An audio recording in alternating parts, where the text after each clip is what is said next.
Hello, welcome to the Diary of the Pan-African Preacher.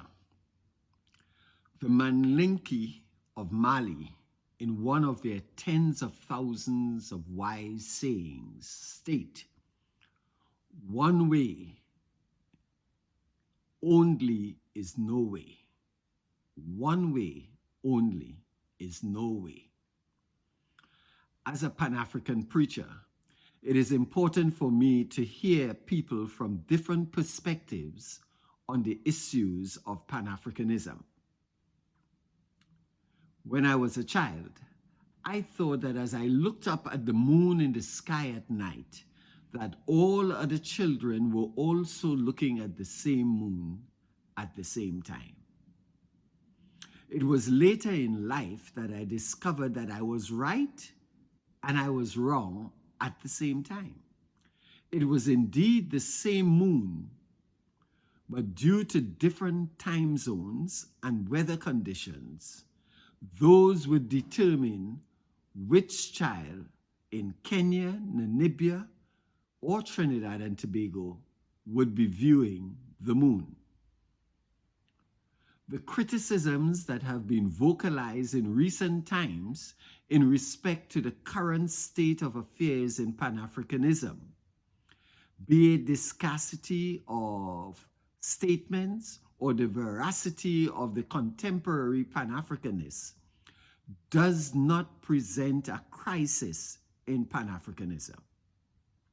It tells me that there are many people looking up into the Pan-African sky from different perspectives, all wondering the relevance of Pan-Africanism to their present condition. The fact that Pan-Africanism, by its very nature, promises much is a reason why it should be critiqued. The fact that the Africa in Pan-Africanism has 54 different countries necessitates a robust critique. What is indeed helpful for all of us as Pan-Africanists is not to shut down criticism, but to see it as another point of reference or perspective to learn and to look at and to learn from. What is fundamental for me is to recognize the need and benefit of diverse opinions and perspectives, and to learn from this diversity. 124 years ago, a bishop from my church, Bishop Alexander Walters of the African Methodist Episcopal Zion Church, chaired the first Pan-African conference held in London, UK.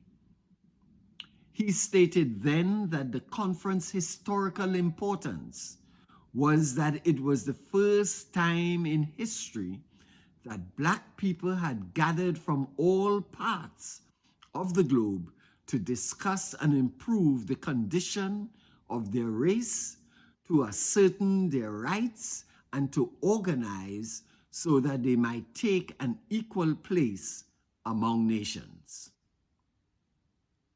Since then, there has been high and low points in the Pan-African movement. Sometimes those high and low points happen at the same time, as when Garveyism was at its height, yet there was hostility between Garvey and Du Bois. So to those who believe that Pan-Africanism has lost its way, you show us the way. To those who are doing Pan-African work without the weight of the ideological label called Pan-Africanism, continue to do the work.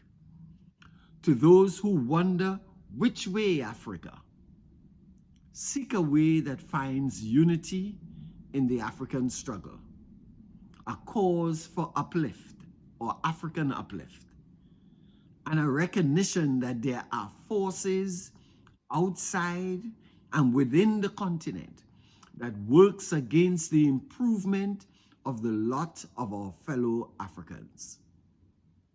To all the above, I give thanks and praise for you. Let the critics speak, but remember, the struggle goes on. Ashe.